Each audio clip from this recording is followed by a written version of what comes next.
Hey there, welcome to Why We Roll, a tabletop role-playing game design podcast. We're your hosts, Chris Pickett, creator of the historical fantasy game Dance Macabre, and Wythe Marshall, creator of the political sci-fi game Stillfleet. Throughout the show, Chris and Wythe hope to amplify new creative voices. We'll chat with different TTRPG designers, focusing on the world of indie games. We take a curious approach to game design, working through a range of mechanical and narrative questions that are pertinent to many designers, players, and GMs. We hope to showcase fresh and even challenging ideas about what makes imagination-based games just so powerful. Okay, let's find out why we roll.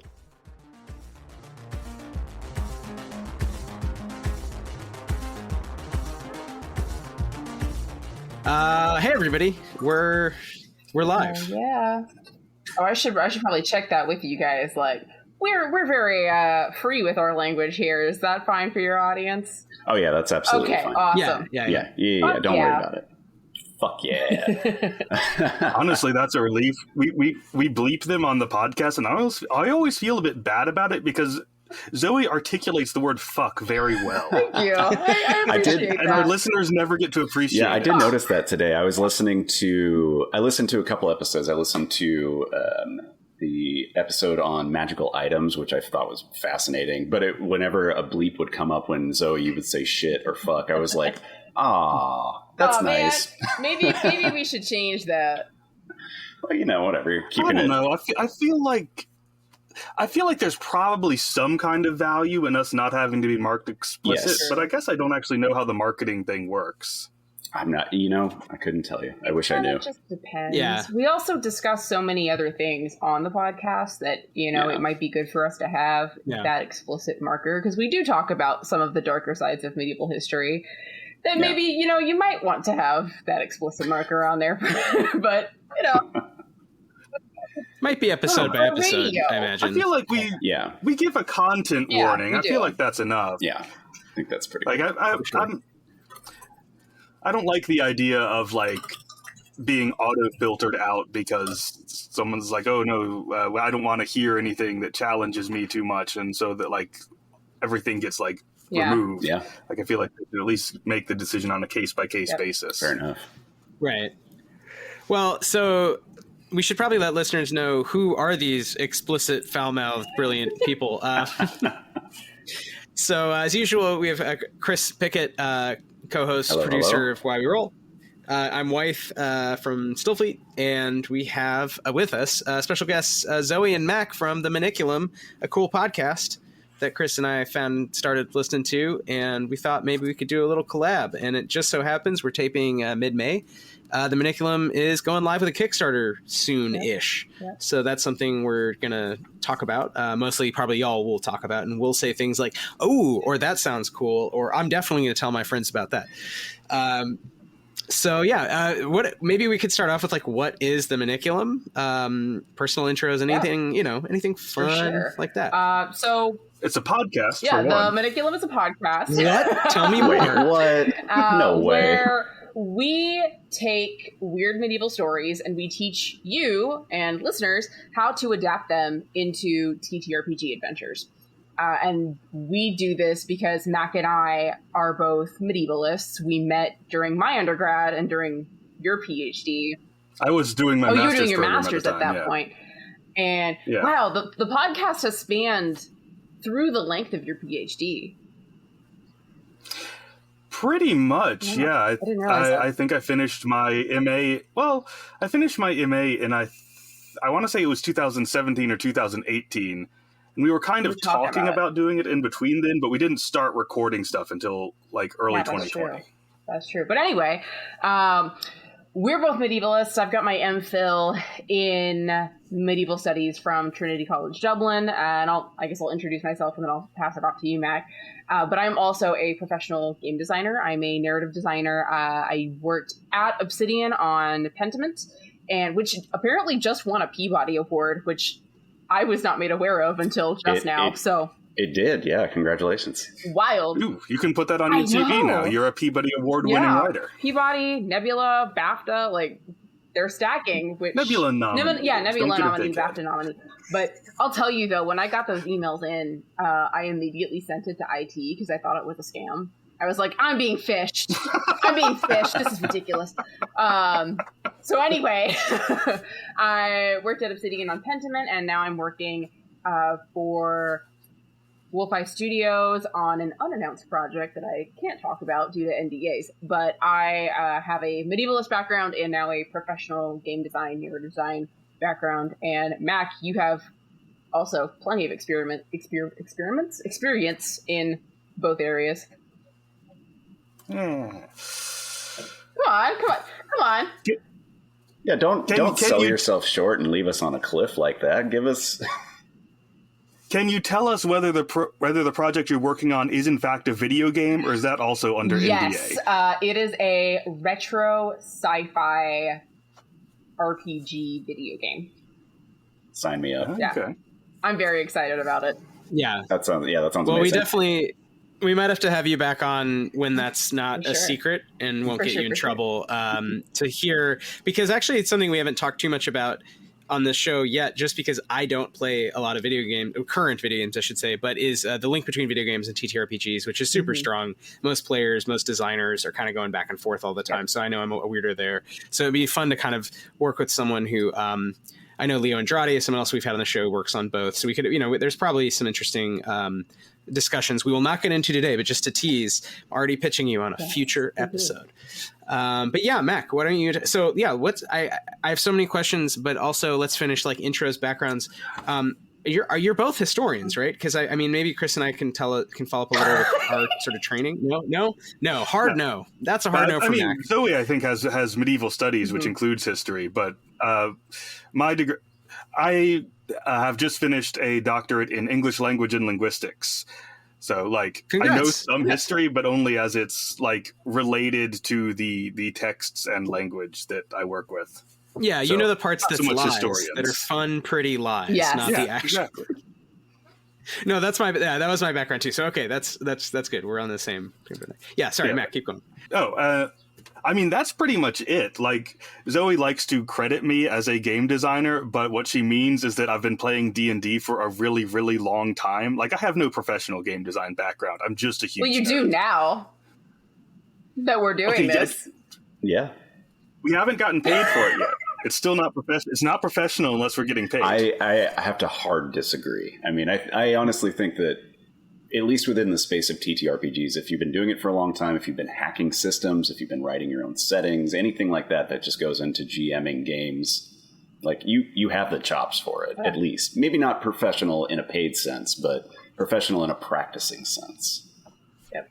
I spend a lot of my time on applying for jobs. So in my head, like I'm like, if I can't put it on my CV, it's not real. But you've been playing since AD&D came out, which is far longer than I have. AD&D came out before I was born. Well, true, but like you've been playing for like a long time. I've been playing for 20-some years. I started with 3rd edition. Okay, 3rd edition. Same. Which came out in 2000. Yep, same. So now that we have these bona fides out of the way, and imposter syndrome, yeah, and everyone keeps inflating my credentials, and I will continue to do so, sir. I have to puncture that. So, Mac, after you won the BAFTA and became a dude, then you got the PhD. Yeah. Anyway, so we're all big nerd academics of some sort or another, and the reason we're so excited is because Chris and I talk a lot about history. Chris is writing a historical game now and is reading all these amazing books by professional historians about the medieval Mediterranean world and thinking about it through the lens of like D&D like games, fantasy RPGs, and why they're so bad often, especially around why they're history. So colonialist. Yeah, and so your podcast's a breath of fresh air. So I want to hear more about really just Zoe, Mac, like what is the Maniculum? How'd you get started? Before we get into maybe the real juicy stuff, or as one way of getting into it, just some of the work you've done there, for sure. And maybe that'll also sort of tee up the project that you're kickstarting soon in terms of like correctives, right? And we can talk more about that and game design in general. But yeah, what is the Maniculum? Like, what is your podcast all about? Yeah, the Maniculum kind of came about mostly because we both like weird medieval stories, and there are so many of them. and there's not a good way for the wider public to access them. And that really, really bothered us. And there's so many reasons why these are inaccessible. One is they haven't been translated, right? Or people don't have the educational background of these stories. Like if you pick up Chaucer and you read it without kind of understanding the context of what's going on, you're going to be really confused. And a lot of the jokes are going to go over your head because he's speaking in a different language. It's Middle English. It's not modern English. Yeah. It's so. I'm actually reading Liza Picard's Chaucer's People right now, which if anybody hasn't read it, she basically goes through all of the Pilgrims and the Canterbury Tales and just gives you actual historical context and explains the language to it. And reading that alongside Chaucer now, it's like, oh, I finally understand. Like I actually know what's happening, as opposed to just being like, yeah, that sounds cool. It rhymes. I guess. Like there's that element of it, and we wanted to, talk about the stories that we love. So it was purely selfish in that regard, but it was also something where these texts are accessible, but no one knows how to read them because they don't have the background to read them. And then there's the added layer of, I guess, what I like to call like the academic paywall, which is like JSTOR articles and books and blah, blah, blah. And it's expensive to get access to this stuff. And we as academics have access to it. And we can kind of break down that barrier. And so we started the podcast as a way to, one, read the stories that we like, and then two, to kind of bridge the gap between the gamers who want this content but don't have access to it, and the academics who like this content but don't have anyone to share it with, or like don't have the funding to go into this stuff. So we're kind of trying to bridge that gap and bring that space together. Yeah, I love that. Can you give some examples, just so we like people who aren't as familiar? They're not lore heads with the like medieval world, like some of the people on this call, so they're not going to know like the whatever, the Butcher's Tales or whatever. Like, what are some weird, interesting stories that y'all have sort of brought to light for gamers? You know what I mean? Just anything off the top of the head. Or maybe a favorite that you've got in the pocket. I think one of the ones that's worth mentioning is Perlis Vows, which we did a 10-part series on. And this one it's a French romance. It's a King Arthur story, but it's been translated into modern English twice. But one of those translations, it's not public domain. You can buy it, but like it's not immediately accessible. Yeah. Like honestly, it's probably not that hard to get. But the one that if you just search it, you're going to get the other one, which is public domain, and it was written in like the 19th century. And the guy who did the translating clearly had this idea that like, if you're writing about King Arthur, you have to make it sound like Thomas Malory. Like it should sound medieval.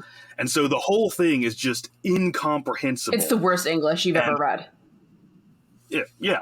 That's hilarious. And so that's the one that's going to come up. If you I've got that one actually right here on the shelf. Well, and also we all know that the Victorians like never altered anything or made anything. Oh no, they fit wouldn't their do values. that. No, they wouldn't do that. They're super honest about everything.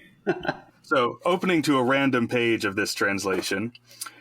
When Chaos the Red felt himself wounded, he was sore grieved thereof, and cometh toward Percival, and striketh him a great buffet above in the midst of his helmet, so that he made the sparks fly, and his neck stoop, and his eyes sparkle with stars. And the blow slippeth down onto the shield, so that it is cleft. So yeah, totally. I want to take that and put it on top of like sludge or stone or metal. Like, I feel like that's the appropriate place to have that language. I want to rap it. Yeah. I feel like we guys have the opposite urge musically, because it's so bad that I feel it's so stilted or stylized, rather, mannered, that one could almost imagine it rapped and like corrected thereby in modern idiom. The book starts with "Hear ye." This was published in 1898. No one was ending their words with "th" anymore. It's pretty bad. So even if you're aware of Perlis Vows somehow, which you may not be because it's quite an obscure text and not a lot of people talk about it, if you Google it, you're going to get this, and you're going to start reading it and go like, well, this is just too much effort, and you're going to put it back down. So I think one of the things that we managed to do, and one of the things that we try to do, is to find out about these interesting but not well-known texts and then bring them to people in a way that's easy for non-specialists to understand and enjoy. And to also make fun of them while we do it, because that also makes it easier for people to enjoy, and it's fun for us. And you're trying to get haunted by as many ghosts as possible, right? Yes, absolutely. Oh my gosh, that would make my day. Podcast. As a specialist in medieval magic, I would love to be haunted. Oh, really? Okay. Yeah, that's what her master's degree is actually in. So if anyone could manage a medieval ghost, it's Zoe. I would love that.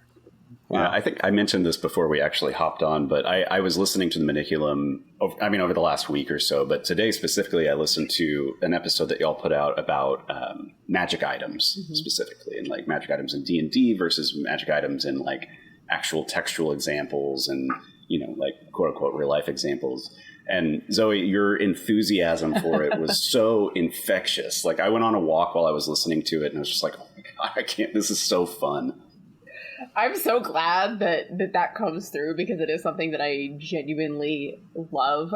And this is why we do the podcast, is because I think this is fascinating. And I have, so many years of experience now in doing this. And even when you look at the items that exist in D&D or in Pathfinder or whatever, they feel to some degree very rote, and to a point they become uninspired because they become stat sticks, or you get used to it, or you're like, oh, okay, like I expect this.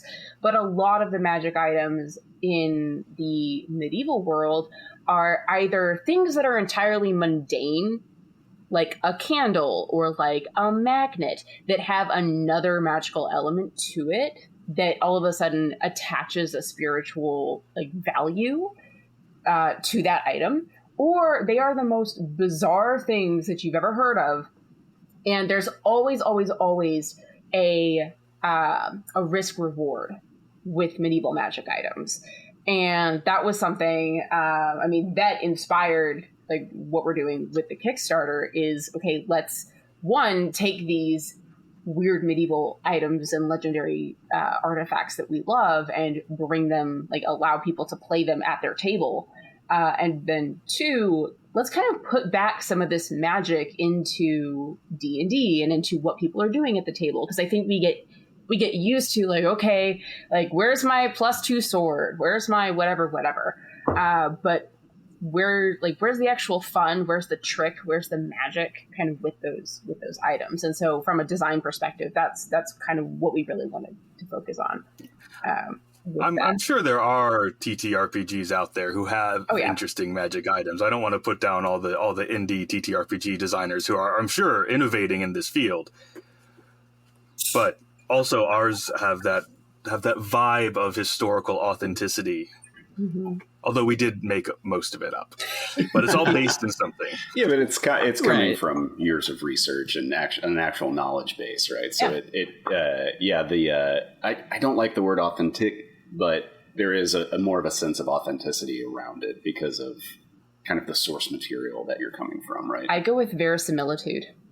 Ooh, verisimilitude is really good. That's my favorite one because it's something that I think one of our professors actually would use a lot of in his lectures about what these legends actually are. So, for instance, the Viking sagas, right, or the Icelandic sagas, have an air of history. These things actually happen, but they're also entirely stories at the same time. But what matters is the air of verisimilitude, the air of truthfulness around what is going on. Mm-hmm. So. That's what I like. I've heard. Yeah. I've also heard that term pitched as an alternative for realistic when you're talking about supernatural events. Is that obviously if it's a story about ghosts, it's not realistic, but it can have verisimilitude if it's internally consistent and seems like it all works. Yeah. And I think sometimes it's like what is the goal? Because as you say, just like having insane sounding adjective swords that have ultimately no real narrative effect, they just like buff your character, is one kind of effect. And if they're not tied to history, or they're not tied to really anything, they're just kind of, they're AI generated like lists of words. This is like the state of like Magic the Gathering now, right? It's like just everything is just like a bunch of random words and some random stats, and it's balanced for play, but it's sort of lost the thread of like, emotional resonance. Whereas when there was a smaller subset, every new thing was really interesting and wild, and sort of felt like you could make up a story in your head about it. But it strikes the same as like Perlis Faust, like you're saying, the translation where the guy's trying to sound like someone from 500-600 years ago. When did Mallory live? Something like that. It makes me think of something. Century. Okay. So yeah, it's like someone 100 years ago trying to sound a couple 100 years older. Why was that person doing it? At the time, it had like a cultural meaning to do that. And I feel like not to like, I mean, there's a lot of problems with the OG D&D folks, but when D&D came out, it was trying to touch on certain cultural, whatever, Tolkien or whatever. And it was kind of new and fresh, and you could like, and as you say, maybe there was more of a sort of cat and mouse, monkey's paw aspect to some of the original adventures, when you could find cool items and what they would be like. Whereas now, I think people who've grown up playing these games often have played through pretty epic sagas, and it's harder. It's like it's not a world where this is a new idea, or like Tolkien now is like a movie franchise with hobbitses, and so you have to sort of design with that era in mind, I guess is all I'm saying. So it's interesting to think about like what is not just what hits or what's going to sell, because forget that, but like what actually feels like a meaningful cultural connection across time and space. I'm struck, Chris, we were reading the work of Byung-Chul Han, who's a really interesting philosopher who has a short book called Shanzai that I recommend everyone, Deconstruction in China, that it really goes deep on this question of like, if you're good enough to sound exactly like someone else or look exactly like someone else in art, in this kind of, it's kind of honoring them.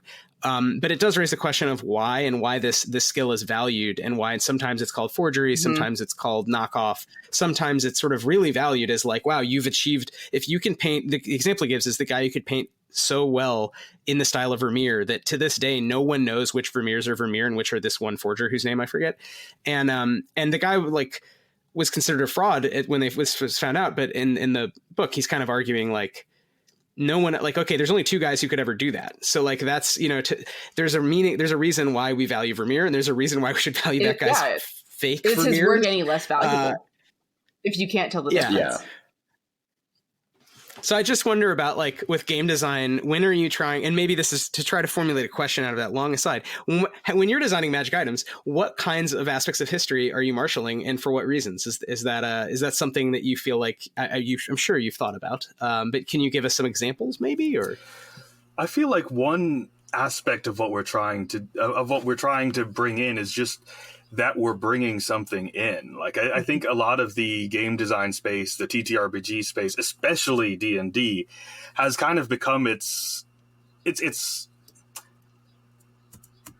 kind of a pastiche of itself, is how I started thinking about it. See, I was trying. Yeah. See, Zoe, I was stuck because I was trying to think of the adjective form of Ouroboros, and I don't think there is one. I think it's just Ouroboros. Yeah, but that is what it's like. It's just stuck in this cycle where it eats itself and makes more of itself, and it's not based in anything anymore. And I think just bringing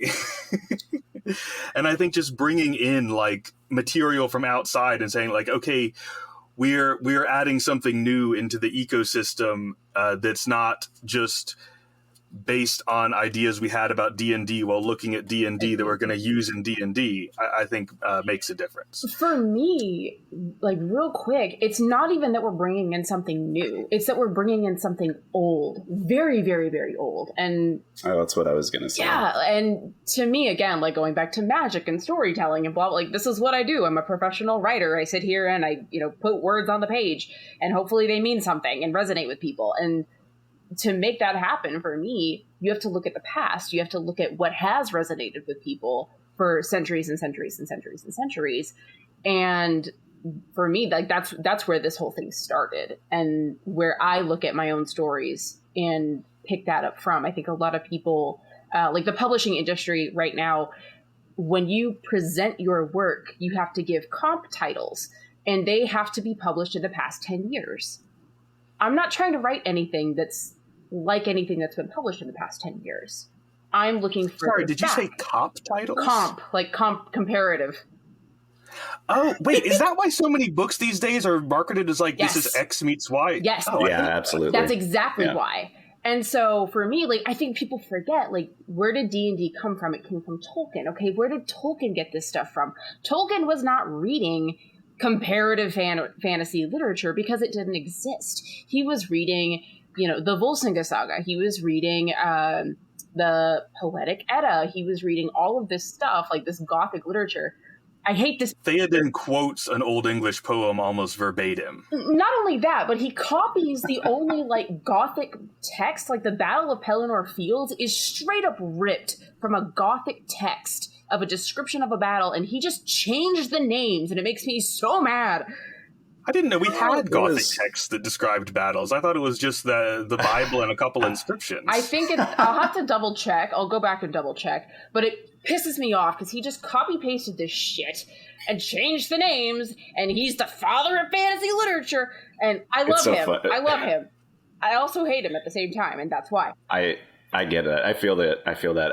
Again, in the episode about magical items, y'all were talking about Beowulf, right? Mm-hmm. And like how dragons become dragons. They're people. They sit on their hoards of gold. They execute their greed and transform into this thing. And they're like, that's Smough. Like he just completely stole that from an Anglo-Saxon tradition. Yep, 100%. And so I think people, don't look far back enough. We're so scientific and we're so, I guess, like post-Enlightenment focused that we forget that those things, before the Enlightenment, before the Renaissance had value when they do. And not everybody, obviously, but I think we kind of, as a culture, the zeitgeist kind of forgets about that stuff. And so that's where, for me, I like to start. And for us on the podcast and us for this project started is, okay, forget coming up with something new. Let's start with the stuff that is old and exists. What's in the treasure chest that we can dig up? Right. And if you look at the episode list and some of the themes that have come up, so like you're mentioning like Carlos Vaz, like this tale of Percival and Arthur that's having not read it. It's supposedly darker, right? It's kind of like, hey, you might be interested if you've heard some of the Arthurian tales. Here's like the gold that you haven't seen. So sort of digging in the crates. But there's also, I notice a lot of the titles of the episodes, and from the ones I've heard, which are more recent, there isn't. You're also like putting them into conversation with current cultural issues, and reading them through a certain. I would say from my perspective, it comes off as like a leftist or at least progressive lens. So I mean that's a whole nother question.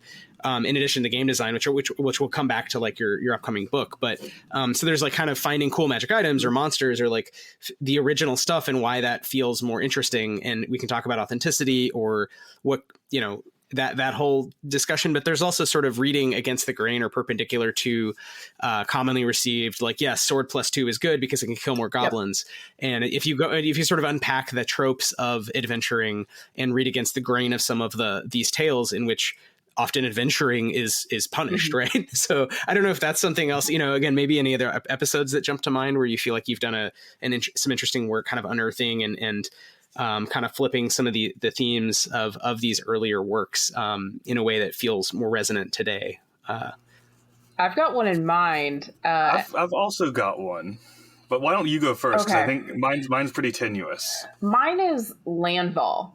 I think it's Landval. It's one of the various Marie de France lays. And so Marie de France was writing courtly romance, courtly adventure. So when you think of like the Princess in the Tower and the Knight in Shining Armor, that's who you think of. Like these are where those stories come from. Yeah. Ostensibly, she was writing based on the oral tradition, so she may have been pulling from the fairy tales and folk tales of her day. But like, this was far enough ago that we can't really swear to that either way. Right. She says she is. Can I ask like what time period she was writing in? Like what? 1200s. At least 1200s. Okay, that makes sense. So maybe a little bit later, we're building up into the high Middle Ages. So that's why I say, like, when you think of knights and princesses and shining armor and adventures, that's what we're talking about here. These original sources. And in Landval, this entire story, in very brief, is this knight falls in love with a fairy princess, and he goes back and she swears him to secrecy. Like, you can't tell anyone, like, I'm a fairy, you're in, like, the mortal realm, so like, you can't tell anybody that we're together. And Queen Guinevere says, like, oh, I'm the prettiest person, like, I'm the prettiest lady in the kingdom. And Landval, don't you agree? And he's like, no, actually, your majesty, like, she's hotter. Oh, no, it's worse than that. It's worse than that. She doesn't ask him if she's the prettiest. She asked she asked if he wants to fuck. Yeah, that's true. Yeah. She says no. He says no, and she responds by saying, like, "What? Don't you like girls?" Yeah. She goes, "What, are you gay?" This is the text. This is the actual text, the medieval text, going, "What, are you gay?" And Landval then is like, well, I'm not gay, but like I have a girlfriend. You just don't know her. Like she's not in this kingdom. She's from Canada. Yeah, she's from Canada. You just haven't met her. And so this goes. And it's at this point that it escalates to like them arguing and Landval going like, "No, my girlfriend's hotter than you." Yeah. And then it goes to court, right? It goes to court because nobody believes that Landval has a hotter girlfriend, and how dare you say that Queen Guinevere is not the hottest woman in the kingdom. And then this fairy queen eventually shows up. And so the episode is called Legally Hotter because it is definitively stated that the fairy queen is hotter and Landval is... I guess, proven not guilty of this grave injustice of insulting the queen because no, she is legally hotter.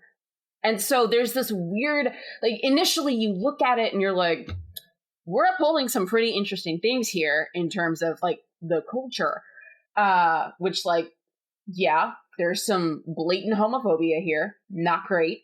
We've got the, like, don't you want to fuck? Queen Guinevere is always trying to, have a boy toy.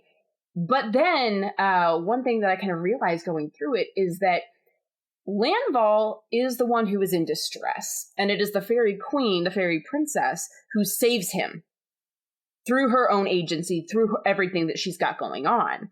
And that was such an inversion of what you expect out of these stories and kind of what you expect of the princess being in distress. And even in Perilous Vows, like, Percival just fucks off to who knows where, and his sister Dindrain is the one who has to go out and get the magic item and go back and, like, save her mom. And so there's a lot more inversion than people kind of think of. And so, yes, when we read these things, we're reading with those lenses in mind, but the text speaks for itself, and it's a lot more subversive than you'd think. And that comes from, those Victorian perspectives that have been laid down over the course of the years. But a lot of the texts are a lot more subversive than you might think. I mean, I really love that.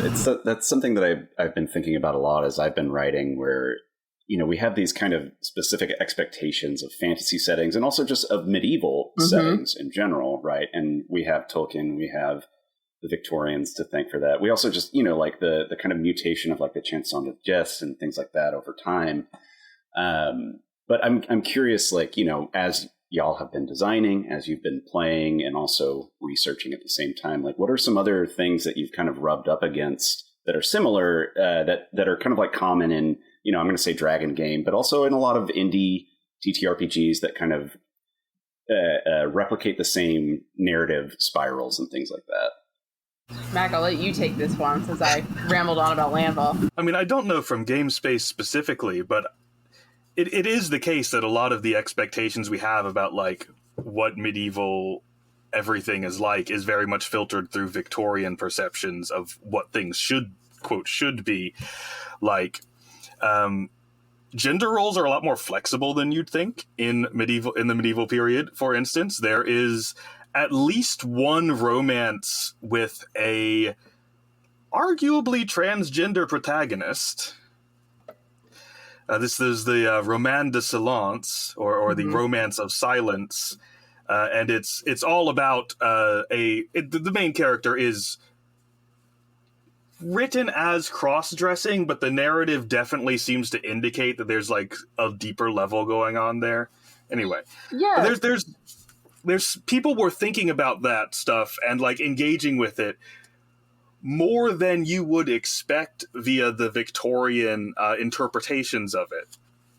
And so you really don't have to, like, people think that, okay, if we're doing this in a historical setting, everyone has to be just like insanely bigoted, because like if people were really bigoted 100 years ago, so if we're going back 500 years, they must have been so much worse.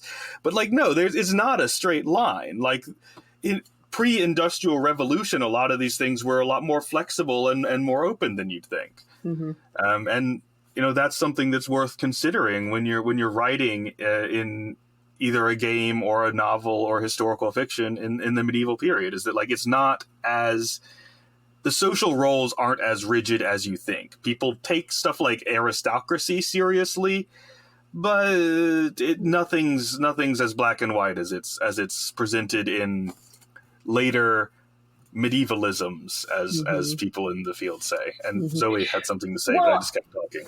No. I mean, one of the kind of things that we've bumped up against, like you were saying, Chris, is it's actually less about the prejudices that were occurring in the Middle Ages, because those do exist just like they exist now. Like, those things have not changed. We're still combating all of those things. But it's more that the concepts don't exist. They didn't have an idea, like they didn't have a word for lesbian. They didn't have a word for gay. I gotta push back on that one. The word lesbian is several hundred years old. That's true.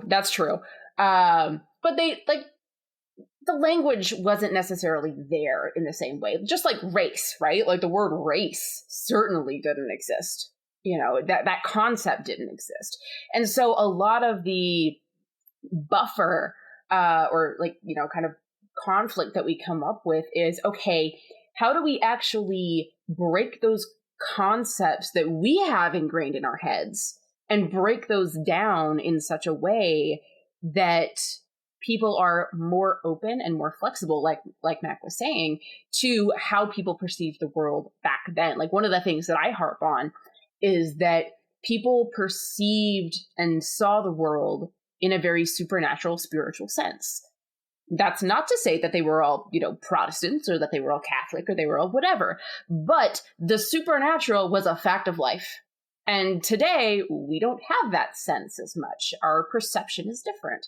And so, you know, things like race, sex, gender expression, all of those things were very, very different back then to what they are now. And so kind of breaking that apart and,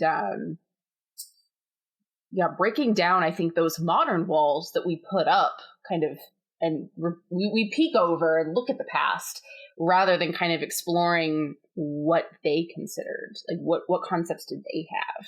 And I think that is much, much more interesting and a huge world building boon for you as a creator. Toss those things out the window. Absolutely. Yeah. I mean, the thing that I've been thinking about recently is, from what I can tell, you know, people were pretty divided along lines of religion, but there were a lot of spaces where there was cooperation. Like, you know, if you look at the way in which the Ottoman Empire expanded, right? They gave people a choice. They were like, yeah, you can still be Christian. You don't have to convert. You're going to pay us taxes for it. This is actually something we've talked about before, is that people forget that, like, the expansion of Islam was actually like huge, weirdly tolerant. Yeah, like it was incredibly tolerant. They were not as interested in converting people as, say, the Catholic Church was. Mm-hmm. Right. But also, religion wasn't racialized in the same way that it has been for us. Yeah. Right? Like, especially for people around our age and having lived through 9/11, all that stuff. Like, we didn't have the same hang-ups about skin tone and skin color. Or ethnicity. Yeah, that wasn't as important. Maybe if you lived in London and you were trying to keep, like, I don't know, weavers from Finland out Right. or something. Like, you were a little upset about that, but Flanders. whatever. Flanders, thank you. That's it. Yeah. Yeah, I mean, a lot of this was weaponized. I mean, this is classically like Foucault is famous for writing about both the history of sexuality, but before that, you know, the idea of general disciplinary culture arising in the early modern and kind of replacing sovereignty, or the idea of sort of feudal orders. And you could argue that this may have worked out differently in the sort of bigger Chinese Eastern sphere of things, but was somewhat similar, where you have sort of top-down feudal order that eventually gets replaced by sort of technocracy that uses these concepts and categories and puts people into sort of social boxes. And his big, you know, and then if you, even before that, his first banger, Chose Mo, the Words and Things, was about, or which is translated as On the Order of Things, is like, how did it come during the early modern in Western Europe that people began to see categories at all as making sense? Like, and if he looks at like early encyclopedias and how they used to be organized just kind of by like stuff people found interesting would go in a chapter and there'd be another chapter. I was just looking at one of your sources that made me think of that book. You guys have done episodes on what's it called? Tang, the Western countries. This like the Great Tang Records of the Western regions. Yeah. It's like a long rambling Chinese text about a guy traveling to India, and it's sort of about like, it's sort of a book in the history of Buddhism. That's the only way I know it from. But it's if you look at the contents, it's like some country, it's like 5 countries, and then the next chapter is 4 countries, and the next chapter is 22 countries. And I guess each country is like a region of India that he visited. And it's whatever he thinks is interesting. It's fascinating. The only reason we haven't done more on it, we've only done, I think, 3 episodes, is just because neither of us are experts in Asian literature. So, like, sure, you'd want somebody who speaks the language and could go beyond. But we've talked about it just a bit. Sure. It's just fascinating. But I bring it up because I think there's an aspect of that gets lost. And I feel like really good writing that is trying to go for the verisimilitude of like, this is the kind of style that could have been around in the 700s or 1100s or 1400s or whatever, has that pre-early modern, pre-scientific, pre-technocratic way of organizing things where the categories aren't so strict. They're not so scientific sounding. So the word science only is, you know, we only really use it in its modern sense for the last 200 years. So it's a very new idea to think of the world as like very well ordered. And even the stuff we don't know, it's a known unknown, right?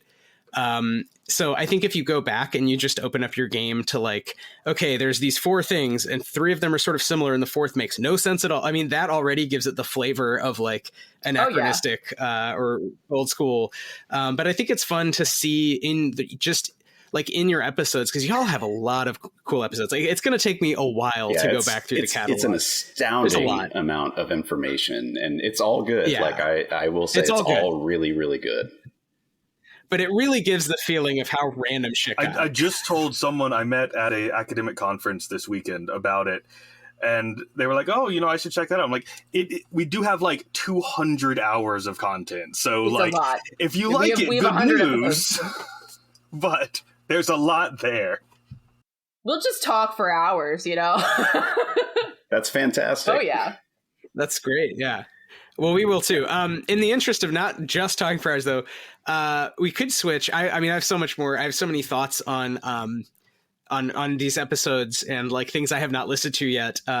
You do have stuff on like Embassy to Constantinople. This might be relevant, Chris, again to some of what you're working on. But maybe we should at least queue up the idea that you are working on a book project that people can support. People can interact with you not just by listening to your awesome podcast, but as we were talking about earlier with Magic Items, you've put together a book. Maybe you want to just say some words about that project and how it started and where it's at these days.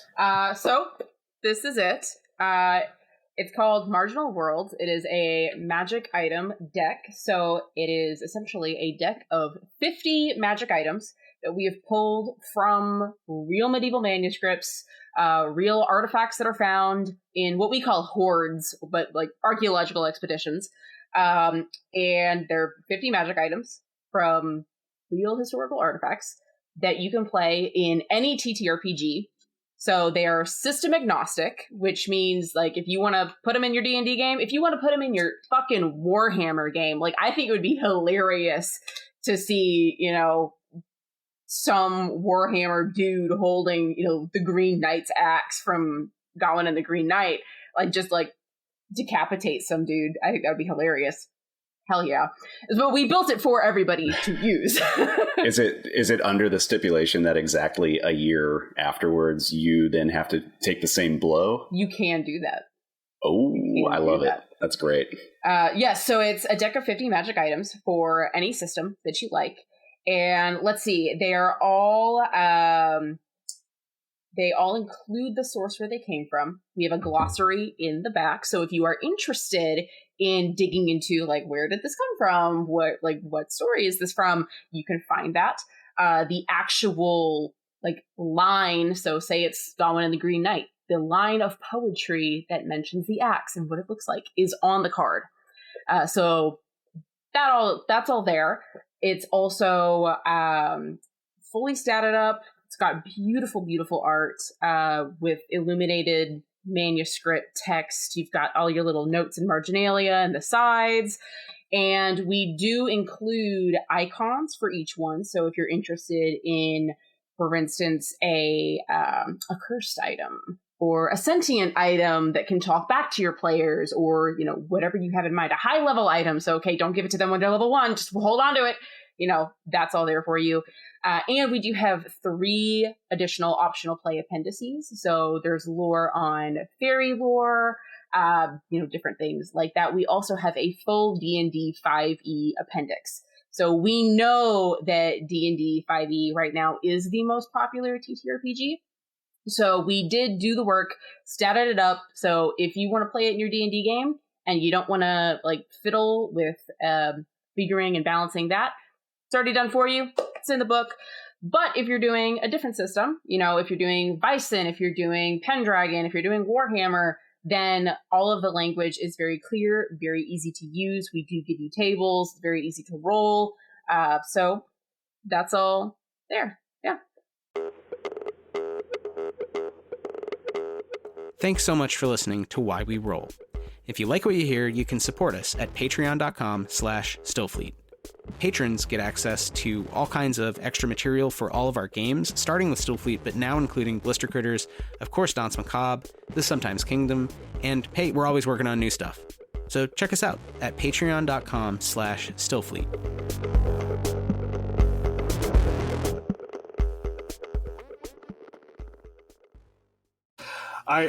I always feel I should explain the name of this project.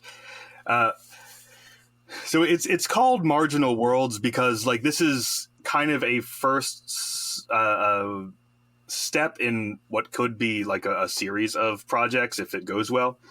But where it came from was we were reading The Wonders of the East on the podcast, which is a very fun Old English text that's basically like, these are the things that you will find in like North Africa and the Middle East and India.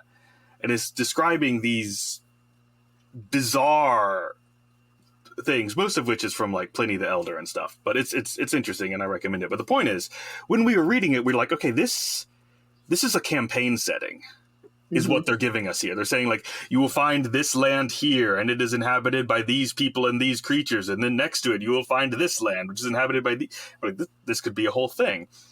And so we were talking about we could make a whole setting. Yeah, a whole setting, or even a whole game on, like, all the stuff that shows up that is drawn in, like, the margins of medieval maps or combined with the stuff that is drawn in the margins of medieval texts, like both. There's so many doodles. Yeah, the little doodles, the marginalia. Dude, monks love doodling. So and all of the like weird people and creatures that are described in these texts were traditionally also drawn around the edges of a lot of these medieval and early modern maps. So that's why it's Marginal Worlds, is because it's stuff that's in literal margins, and eventually. Yeah. Theoretically, there will be more of it. We're just starting with magic items. Yeah. Oh, it's fantastic. I mean, all I can really say is shut up and take my money. Please do. You can back it. Yeah. This is right up my alley. This is amazing. Yeah. Well, so, Chris, did you have I have a question building on that. So Wonders of the East. Go ahead. We should hear your anecdote too. But Wonders of the East is when the tradition of travel literature, where there's sort of somebody who's like in the normal place, and they go to the other place, and the other people in the medieval tradition have very different body parts, or like they have ears. Apparently, they're gigantic, or they have faces in their chest on their and chest. no heads. Both of those guys are in the so Wonders I'm of just the East, curious. by the way. Highly recommend reading it. It's not long, but it's very entertaining. All bangers. So I'm wondering how you, because I mean, again, this was in a time that so precedes modern colonial, capitalism-driven notions of racism that, like, while that stuff seems offensive and weird in certain ways, it also just seems wondrous and like quaint. But I'm curious how you're approaching this, the intersection of real history, kind of boring dragon game, center of gravity, lowest common denominator, like mainstream RPG design, and then like trying to avoid pitfalls of like falling into traps of sort of Orientalism, or, I'm curious how you went about designing and what you decided to either. Basically, it sounds like certain things from your texts that you read as medievalists work really, really well in games, and certain things I'm wondering if you changed them, or, just how the process went, I guess. Any reflections on that? Take it how you want. One in particular that stands out to me, which I think is the Nithstang, which is a particular sword that we did include. And it's a very interesting sword because the sheath is very small and it looks like a dagger, but when you pull it out, it's like a full blade. And the thing about it, because remember, each one of the items has, risk and reward, is that it cannot be drawn in sunlight, only in shadow, which seems really cool for an assassin, just saying. But the other thing that was in the original text was that it cannot be drawn in the presence of a woman. And like, how do you stat that? Because then you have to, define what a woman is, and what if you have a non-binary character, and blah, blah. And so we're just like, cut it. No, absolutely not. So like, that doesn't add anything to the game. That would only make it harder for a GM. Like, it's not gonna add anything. And really, when you're looking at that blade in the text, it doesn't actually come up in the text at all. There's no plot point about it not being able to be drawn in the presence of a woman. They just drop that in there. And I'm like, okay, so it doesn't add anything to the item. It doesn't add anything to your game. It doesn't add anything to the plot. Cut it. We're keeping the inherent coolness of the item, that it grows and shrinks, right? And we're keeping the element that it cannot be drawn in the sunlight. So we're staying true to the item, but this weird little misogynistic-ish weird part about the blade, we're cutting it. It's not relevant. It's not relevant to the text. It shouldn't be relevant to our deck. That's the one that pops up for me. I mean, is it supposed to be metaphorical for a phallus? Is like you could read that into the text, but it's not stated. It's not stated anywhere. It in there. That's so bizarre. Yeah. Not to say anything about whether or not it's supposed to be phallic, but it should be noted that the way they deal with the sunlight thing is by very specifically keeping it in a bag. Kind of a pouch that's attached to the sword, you see. Seems like maybe somebody was having some fun with their myth making. So that makes sense. So what you're saying is sometimes there's really cool ideas, and then there's this sounds so stupid saying that, but there's less cool things attached to them, and you could just essentially cut them, and it doesn't change, and it still allows you to mobilize some of that interesting work culturally that often anonymous, probably multiple groups of people came up with, probably wasted years ago. We also 1,000 years ago. We also kind of make a point of like not using like real world cultures or religions. Like there's no.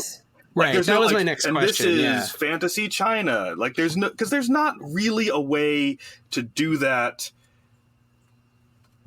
in a non-Orientalist manner.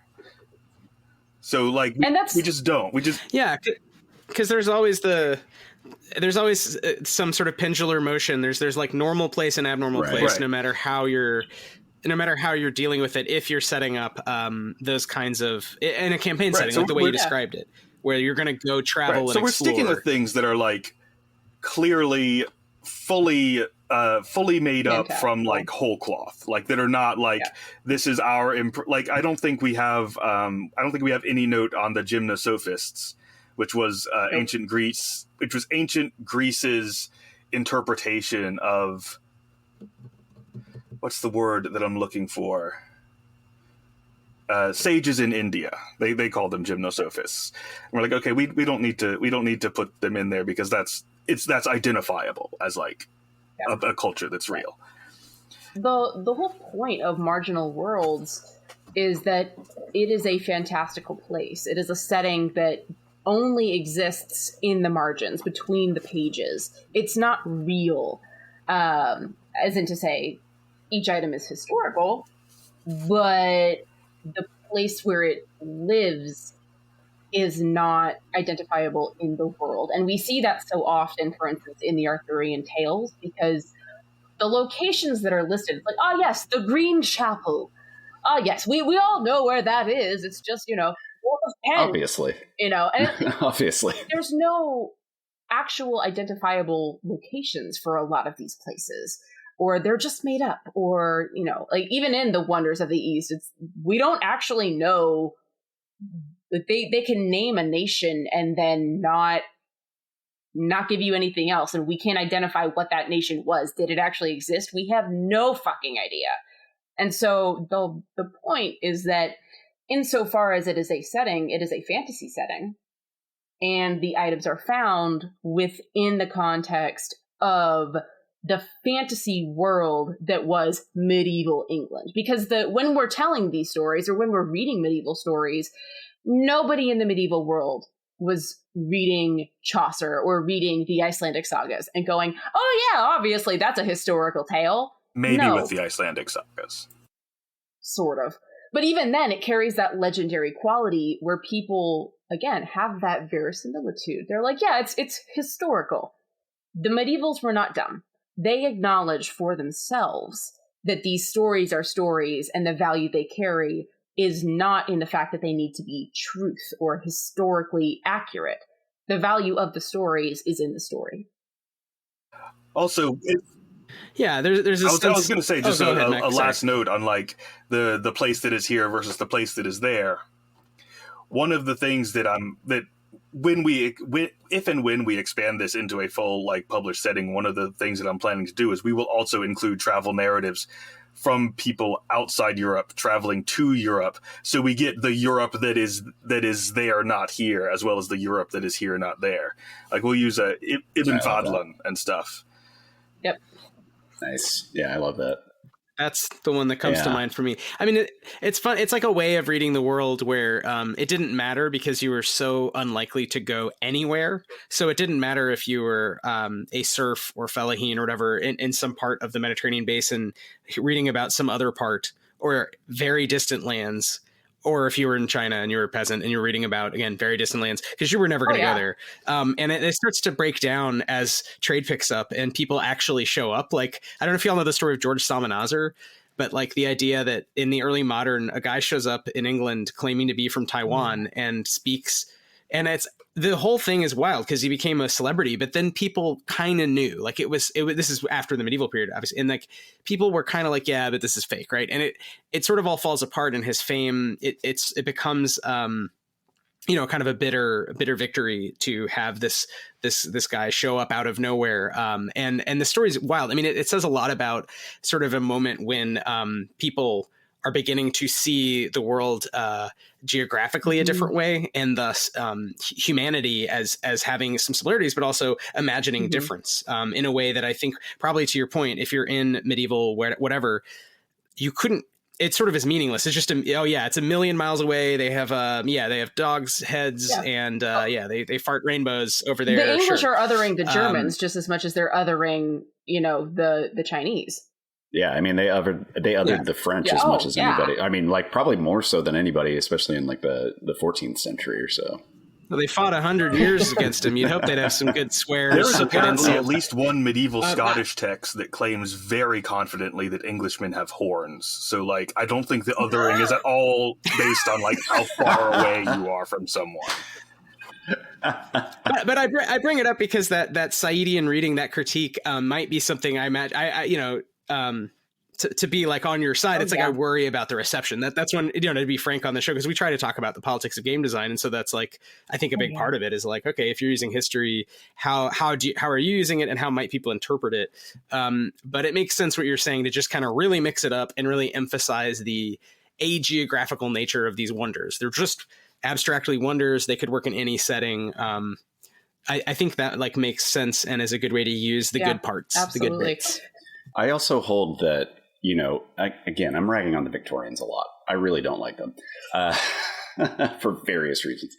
But I still hold that if they or early modernists or anybody is going to have the gall to editorialize as much as they did, we have the right to do so as well. Mm-hmm. And I think that aligning historicity with the politics that you want to see in the world and the politics that we want to represent and replicate through the things that we're writing, that's on the table. That's totally fine. Yeah, absolutely. And for me, Marginal Worlds is not only a callback to what we find in the margins, but also the people who have been marginalized. And for a very, very long time,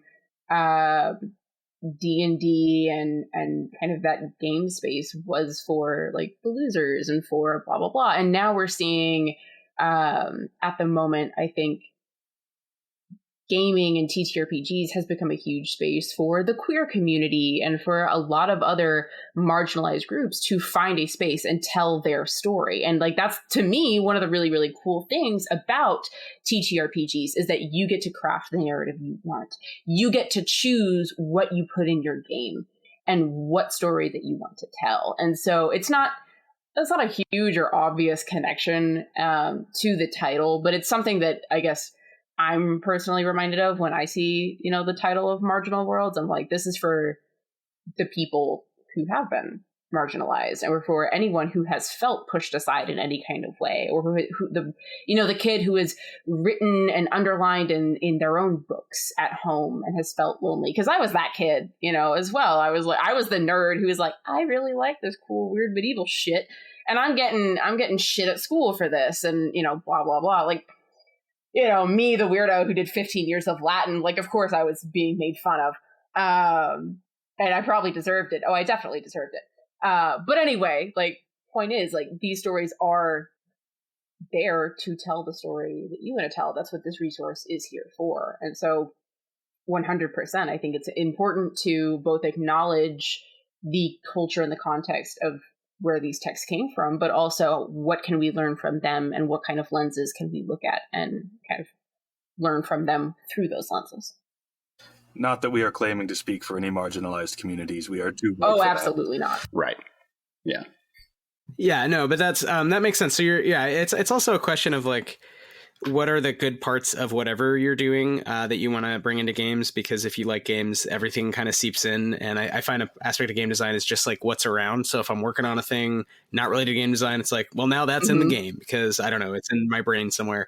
So it kind of makes sense if you're a medievalist and these stories are so gripping and interesting and so different from the way we tell well-made tales. And I think in literature, you'd probably say something, not really because of the Victorians, but probably because of around 1800, industrialization and romantics and kind of modern novels, right, kind of take off. And I think games are also influenced by that, right? Now movies and TV, for many of us, are probably more dominant. Depends how much you read. But I think it's cool to look at these manuscripts and what's in the margins and different conflicting versions and say, what about them feels sort of relevant to D&D like spaces and useful, and what of them you can just ignore basically, because there's actually weirdly a lot. I'm sure many books have been lost, and you maybe y'all can speak to that, but there's this vast corpus, as you're saying, of texts, not all of which have been translated, not all of which are unpaywalled in some way. So it's a kind of cool show and a cool book where you're picking kind of bests of, and using them for game design. It's more of a weird stuff, honestly. So just the weird stuff. Great weird stuff. That's what we like. That's the best stuff. Always. Yeah.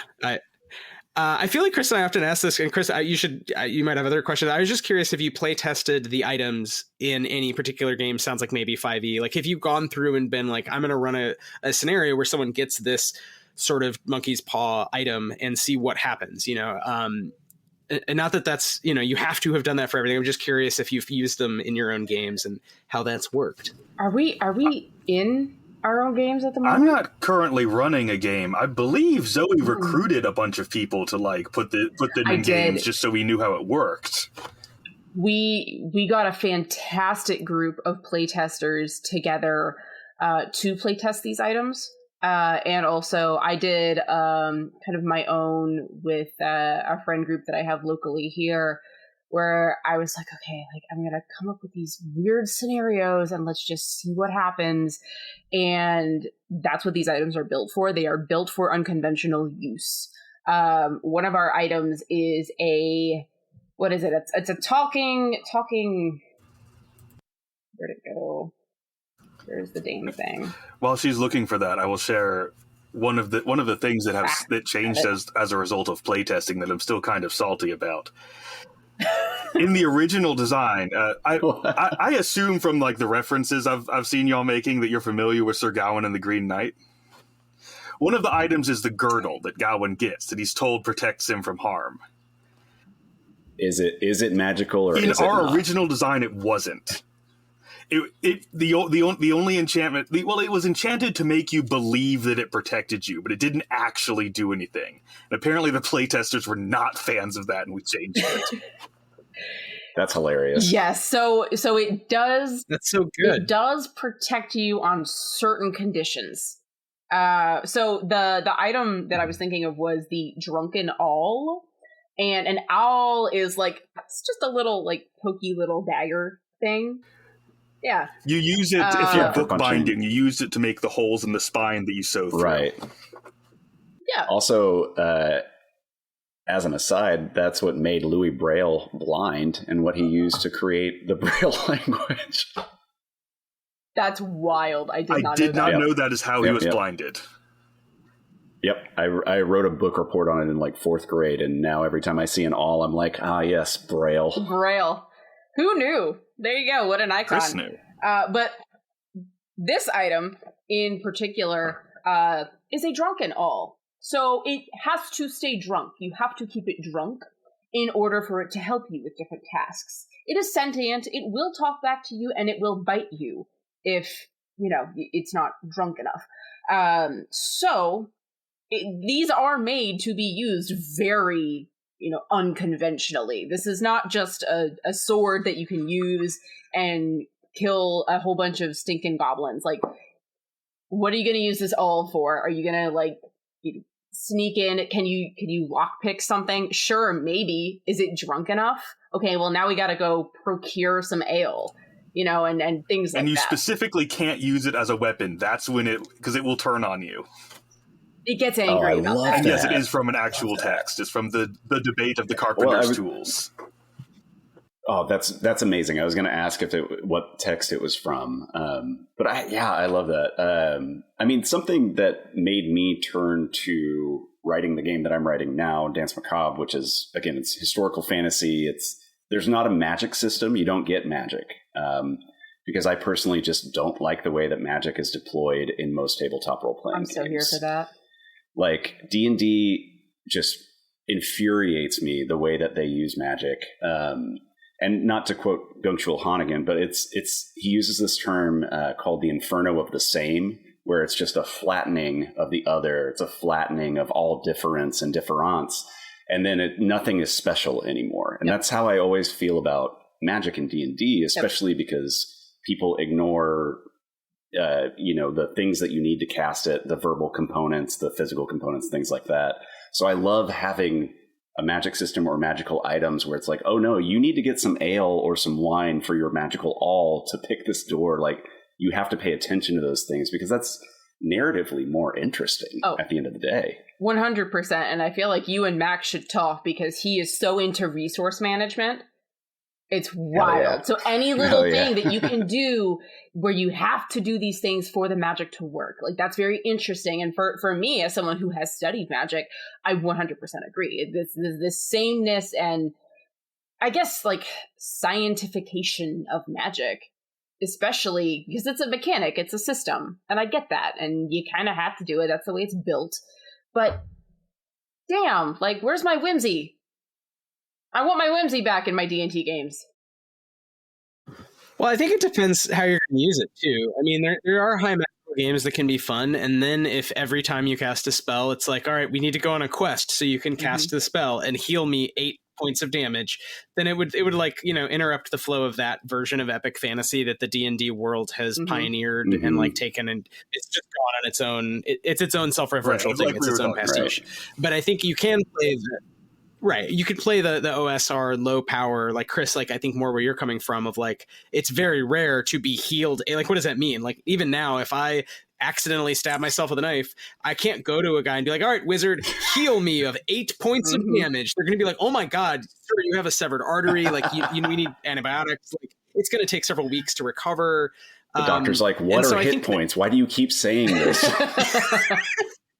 I know they hate me whenever I'm at NYU Langone. They're like, why are you yelling about recovering grit?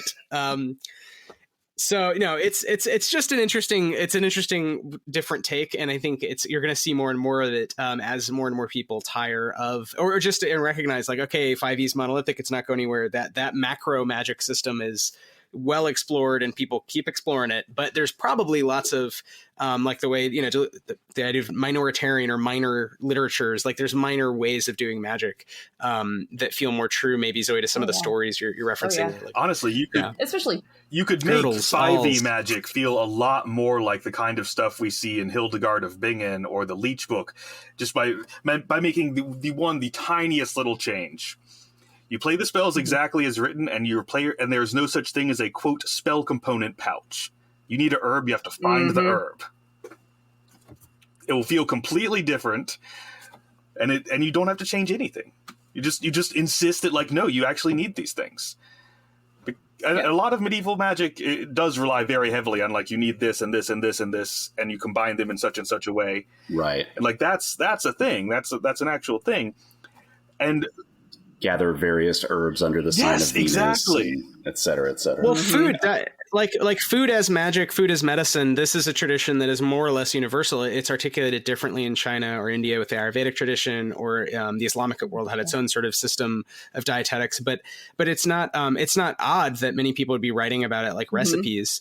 And I think there's something interesting to that it's magic is always corporeal. It affects your body. It's also environmental. It comes from plants or stones or something. And it reminds me, because I'm a science fiction person, and that's my place, is of like Stalker, of the Zone. You know, there is that Chernobyl-esque place where something is different. You can't tell what it is because we can't see ionizing radiation, but like it is different.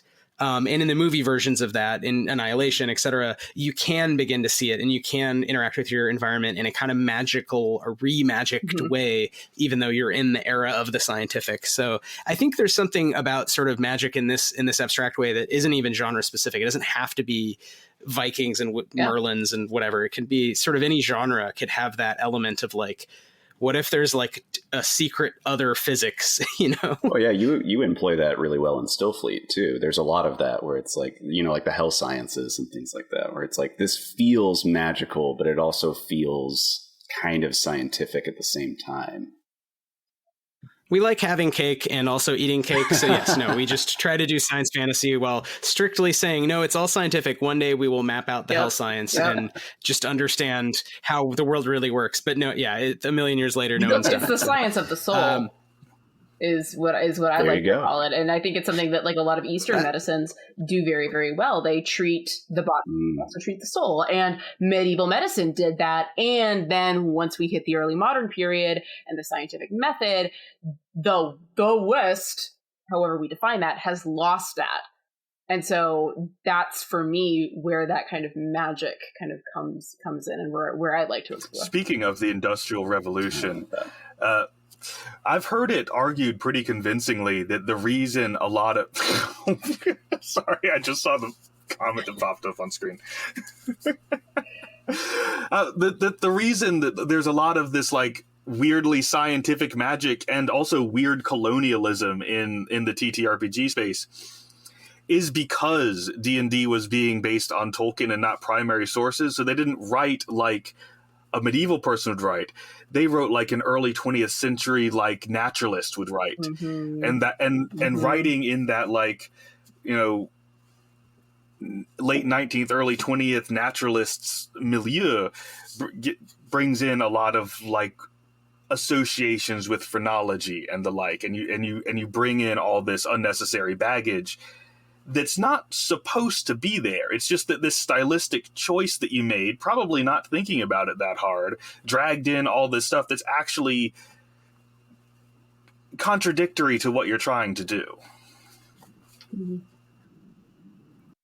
Yeah, or, I mean, you could read it another way, because I think, you know, Tolkien's a folklorist, and I think there's a lot of anthropological work that was good-hearted. If you look at the origins of anthropology, of this kind of dual origin in colonial administration and in genuine attempts to know, you know, the Frank Boas school of really trying to know the other by learning their language and literally living with them and being like, how can I help? I'm not blaming, but you know, what's Tolkien funding it is colonial administration, so they're related.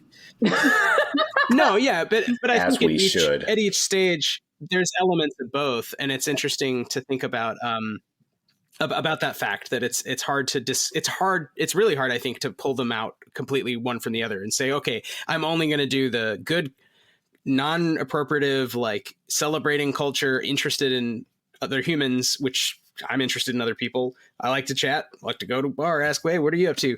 But then, you know, I'm not going to do this kind of colonizing. I'm not going to tell you how to live or take your stuff or, you know, take your ideas. And I mean, I think now we're in a moment when people are talking about a more sophisticated way. Hopefully, I mean, at least in game design, in our little corner of the world. But I do wonder how hard it is to do, especially in your own moment, because it's easy to sort of say from the remove of 100 years or something.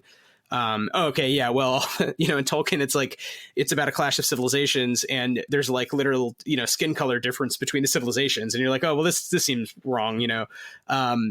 But I wonder at the time if some sort of defense would have been like, this is coming from myth, and it is not meant to be a very simplistic, you know, bashing of any real peoples.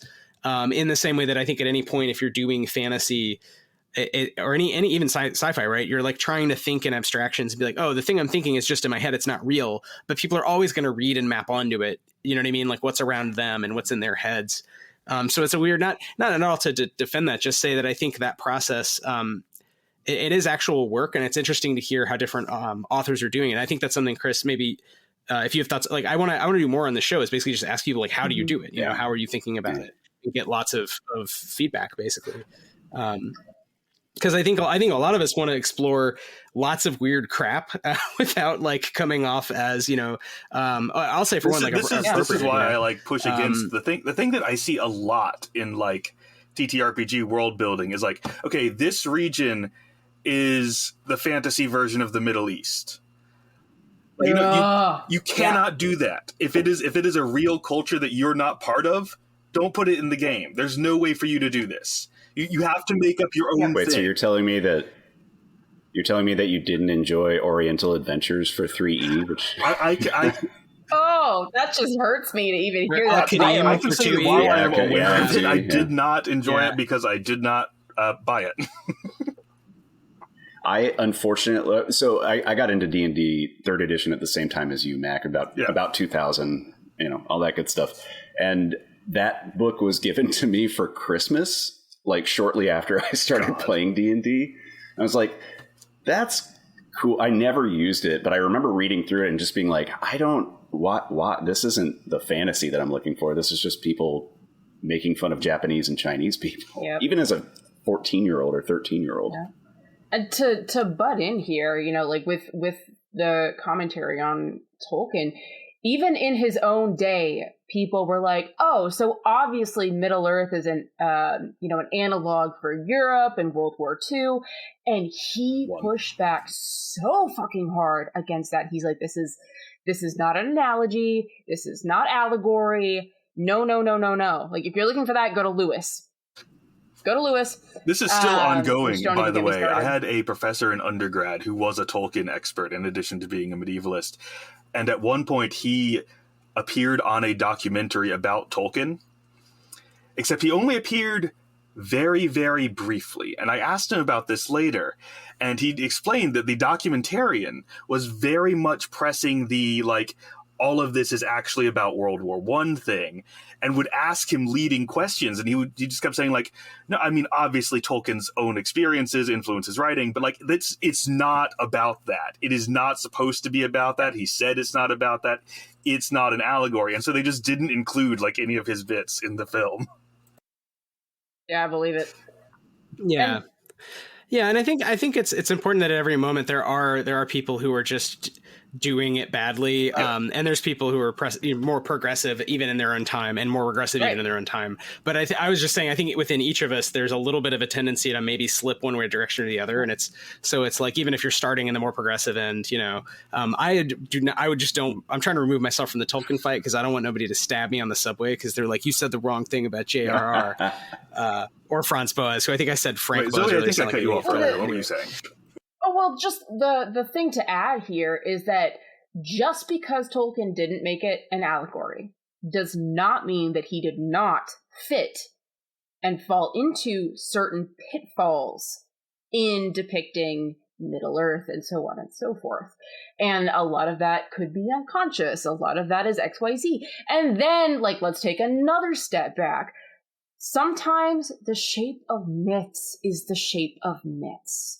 And it doesn't have to be, oh, well, clearly this is the Middle East, or clearly this is Europe, or clearly it's not that. It's, in stories, there is always an us and there is always an other. And how you map that onto certain things, or how you read that onto certain things, is up to you. But the shape of myth itself doesn't dictate anything based off of race or religion or whatever. Like, a good example of this is the red and white dragon in Geoffrey of Monmouth's History of the King of Britain. There's this, like, prophecy, and there's a white dragon, there's a red dragon, and in every single damn retelling of this, the two nations that represent the white and the red dragon are different. That's the shape of the myth.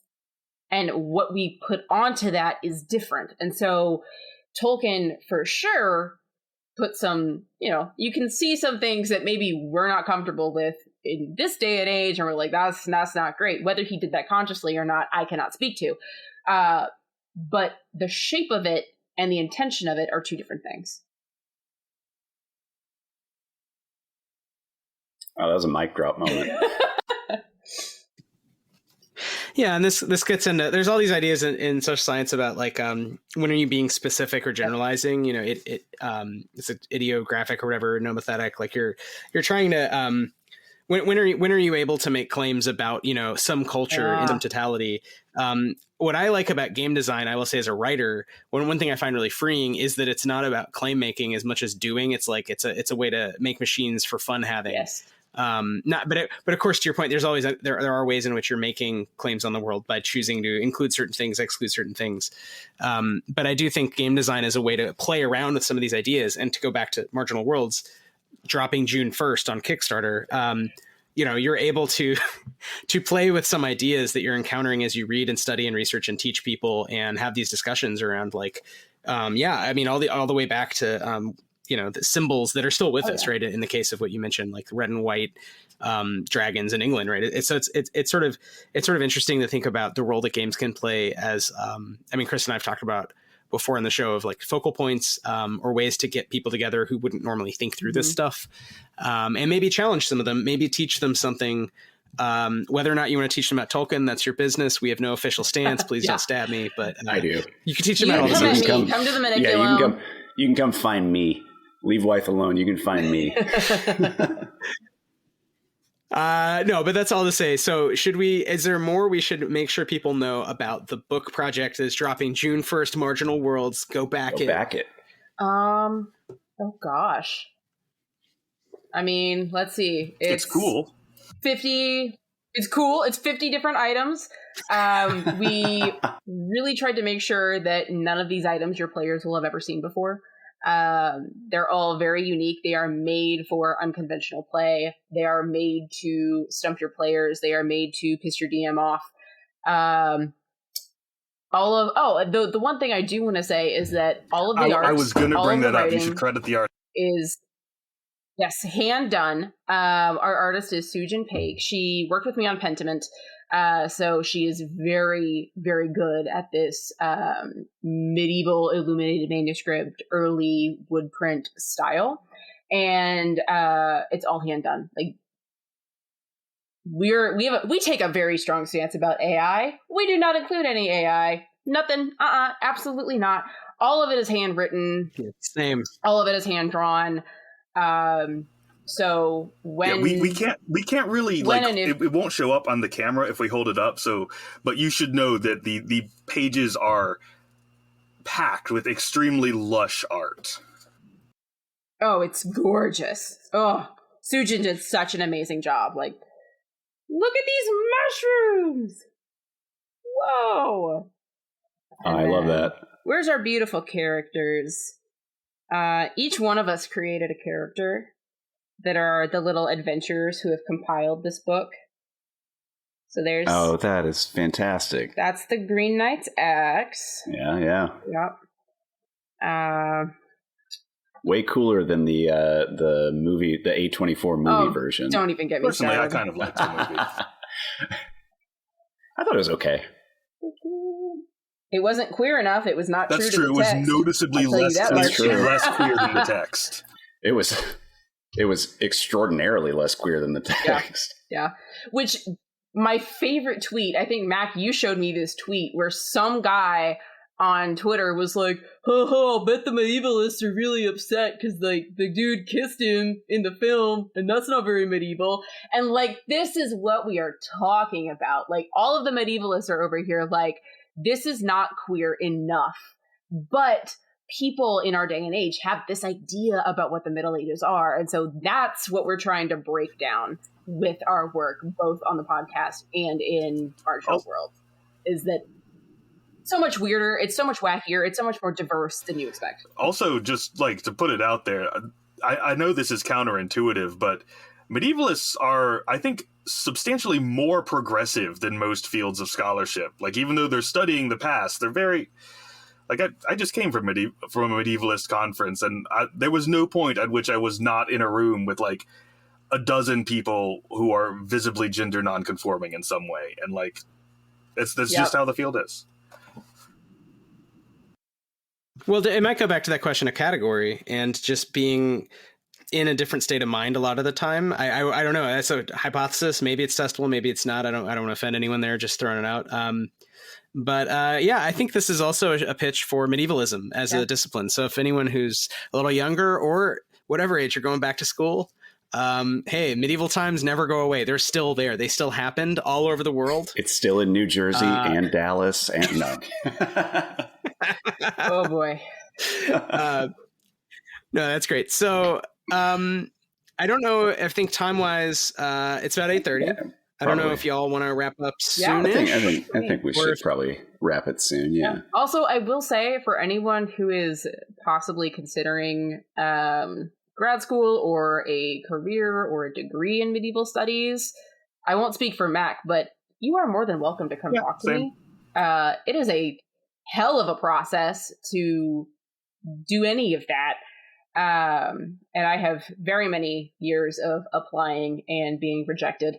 And getting in, and resume writing, and so on and so forth. So if that is something you are considering, free offer to contact me. And if you don't know where to go, let me know, and I can kind of give you my 2 cents.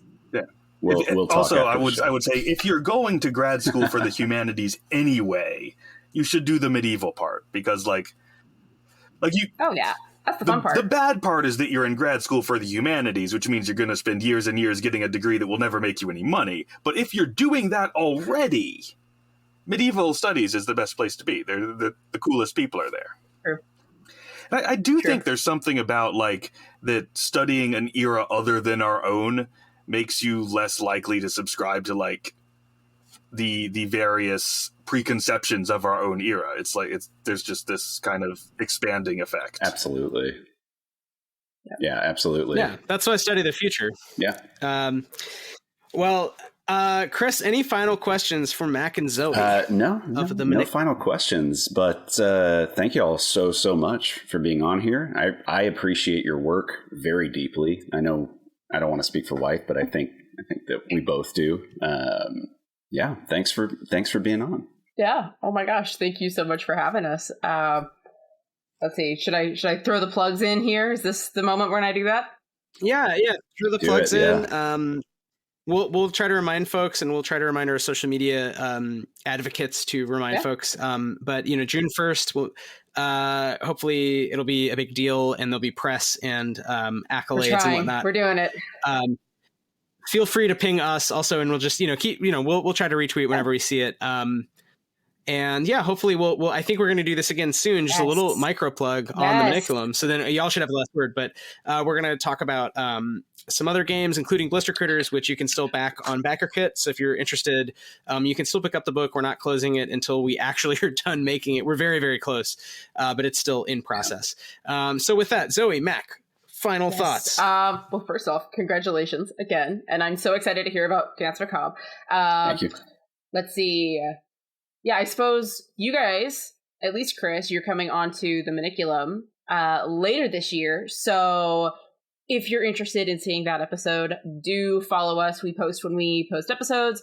We have a Discord. So if you want to be a part of all of this, then come check out the Discord. We talk about this stuff. If you're looking for sources, if you're looking for game design resources or academic resources or whatever, or you're just looking for a really good medieval meme to drop on your party for next week's game session, check out the Discord. So that's there. If you're looking for us on social media, Tumblr is where we're most active. It's just Maniculum, Maniculum.tumblr.com. Yep, so we've got the Discord, we got the Tumblr, we've got all the rest of them. So if you're looking for us on Twitter, Instagram, we're there. Maniculum Podcast. And yes, the Kickstarter is coming out June 1st. It'll go through the entire month. So if you are interested in some weird medieval items, please do back it. Come check it out. Share it with your friends. Seriously, this is our first Kickstarter. This is the first time we've brought anything to print. It's been such a journey. And the support of each and every single individual means the world to us. So thank you very much, both of you, for having us on, because that's huge in of itself for us, and everyone listening who gets a kick out of it. Thank you as well.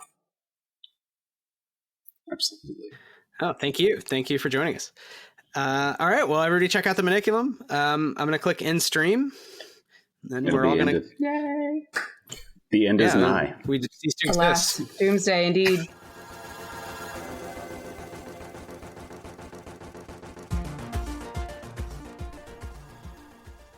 Thanks for listening to Why We Roll.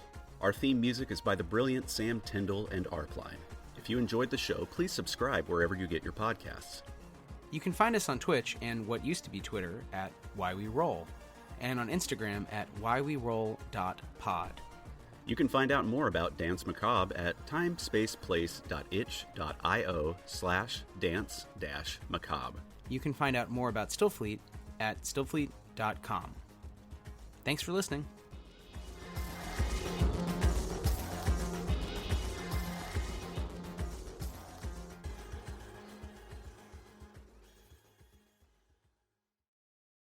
Hey there, Hugh from Podderation here, and if you like today's show, why not have a listen to the All Things Nintendo podcast? Hosted by Brian Shea, former director at Game Informer and lifelong games journalist, the show explores the ins and outs of gaming's oldest company and one of its biggest, featuring interviews, featuring reviews, featuring everything you want to know about the world of Nintendo.